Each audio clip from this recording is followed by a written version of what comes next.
काल और माया पैदा किए, उनने भक्ति करी सतपुरुष की, उनने ये माया देश रचा। माया देश को खाली देख के क्या करें? सत्य पुरुष की भक्ति करके जीवों को लेके आए। जीवों को 4 श्रेणी में बांट दिया। जल से पैदा होने वाले, अंडे में पैदा होने वाले, झिल्ली या जेर के दो उसमें पैदा होने वाले, मिट्टी और पसीने से पैदा होने वाले। स्वेदज, उद्भिज, अंडज और जेरज, ये 4 खान में 84 लाख प्रकार के जीव बना दिए। कर्म करने से निकलने का रास्ता नहीं मिला। क्यों रास्ता बताने वाला किसी योनि में नहीं, इंसान के रूप में। जब सतपुरुष ने देखा रूहें दुखी हैं, तो उन्होंने यहाँ संतों को भेजा, ऋषियों को भेजा। समय समय पर महापुरुषों को प्रकट करके संदेश देके कहा कि जीवों को दुनियादारी से निकाल के लेके आओ, दुखी हैं, रूहें तड़पती हैं। जब उन्होंने आके देखा, अवतार रूप धार के आए, 9 अवतार आए कल्याण करने के लिए समय समय पर। सतयुग में 4 अवतार धार के आए। चौथा युग लगने वाला था जब 3 जो अवतार आए वो पशु के रूप में आए, जानवर के रूप में, मछली, कछुआ और बड़ा सुअर। और चौथा अवतार जो आया वो नरसिंह रूप में आया, नर और सिंह, इंसान और शेर का मुंह, आदमी भी और जानवर भी।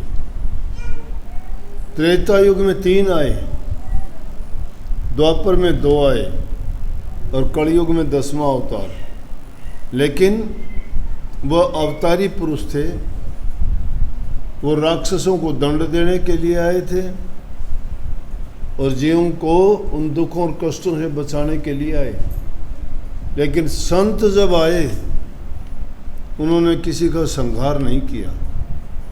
वो तो दुष्टों को भी, पापियों को भी, चोरों को भी, ठगों को भी, लुटेरों को भी, घटिया से घटिया लोगों को भी उनके खोटे कर्म छुटवा के, नाम भक्ति करवा के संसार से पार लगाने के लिए आए। जो संतों की शिक्षा को मान के उनके वचन के अनुसार चले, उन जीवों का कल्याण हुआ। अब कल्याण का एक रास्ता नहीं। संतों ने किसी का दान के द्वारा, किसी को पुण्य के द्वारा, किसी को सेवा के द्वारा, किसी को भक्ति के द्वारा, किसी को त्याग के द्वारा, अनेक रास्तों से उन्होंने जैसा जीव देखा कि इसका कल्याण ये नाम कमाई नहीं कर सकता, उससे दान करवा दिया। उसके कर्म कटे, रास्ता खुला, खोटे कर्म छुटवा दिए। जिनके ज़्यादा थे कर्म, उनको नाम भक्ति करवा के इस संसार से पार किया। तो काम बहुत कठिन, आसान नहीं है, क्योंकि माया अपना जाल फैला रखा है, वो जीव को बहकाती है। काल अपना दाव चलता है, टाइम के अनुसार मन शैतानी करने के लिए छोड़ दिया चौकीदार। जो कोई थोड़ा बहुत अच्छे रास्ते पे चलता, उसका मन उसके पीछे पड़ जाता है। कहता है ना ना, मन कहता है वो करो। मन का क्या हाल? मन में एक क्षण में घृणा हो जाए, एक क्षण में प्रेम करेगा, एक क्षण में चोर बन जाए, एक क्षण में धर्मवेता बन जाएगा, एक में दानी बनेगा, एक कंजूस बन जाएगा। मिनट मिनट में बदलता रहता है, ये ठहरता नहीं है। संतों की शरण में जब ये जीव चला जाता है तो संत इसको मन को काबू करने के लिए पहले कहते हैं, क्योंकि मन ही वो पृष्ठभूमि है जिसमें सारी चीज़ पैदा होती है, बुराई भी, नफरत भी, प्रेम भी, भक्ति भी।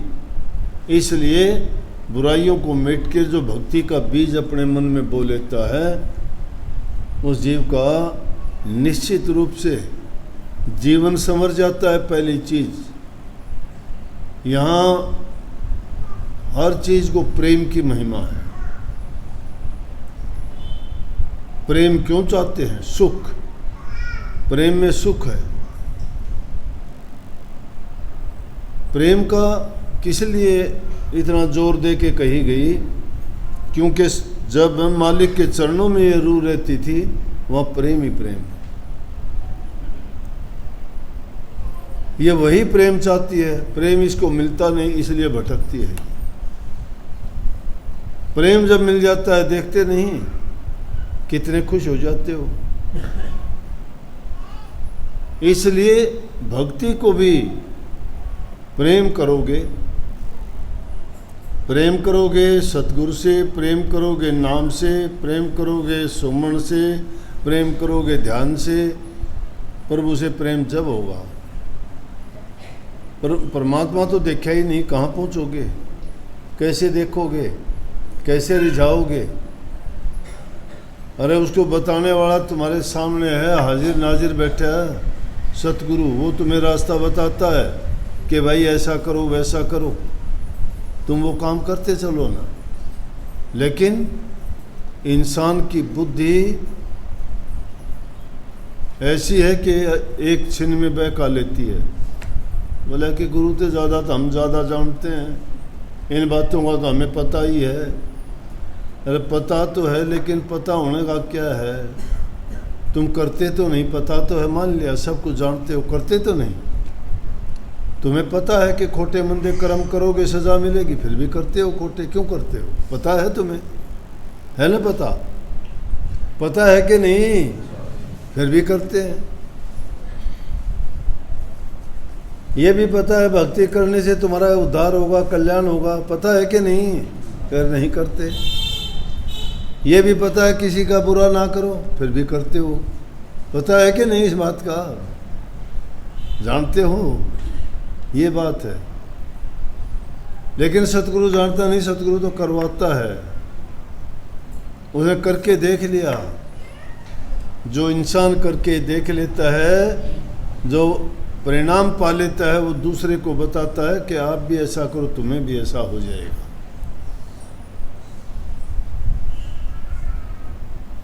संत वचन मानने नहीं, और गुरु ही लगावे दोष, ऐसे पापी जीव को मुए न पावे मोक्ष। दोष गुरु का ना तो दोष अपने निकालो, दोष हम में है। हम तो अपने दोष तो देखते ही नहीं, दूसरों के ढूंढते फिरते हैं, पूछते फिरेंगे वो आज कड़े गई से। सवेरे देख ली थी मैंने, बोला आज वह तैयार होने लग गई थी। क्यों गई है? सत्संग में गई है। उसका घराड़ा को नहीं बेरा ना, न्यूला न्यू कह के गई से बाजार में जाऊंगी। झूठ बोल के आई ना, न्यू कह दिए बालका, न्यू कह दिए तेरा पापा हो, तो न्यू कह दिए मेरा मामा गई से। तो एक दूसरे की बात को ढूंढने की कोशिश करते, तुम्हें क्या पड़े? तुम अपनी संभाल लो, तुम्हारे साथ क्या हालात गुजरती है। इसलिए भाई अच्छा करने की आदत डालो, दूसरे की जेब ना टिटोड़ो। किसी की जेब में जब ब्लेड पाएगी तो हाथ कट जाएंगे, आंगली कट जाएगी, बाहर निकालोगे ना। अपनी जेब देखा करो, तुम्हारी जेब में क्या है, सुखी रहोगे। आशीर्वाद।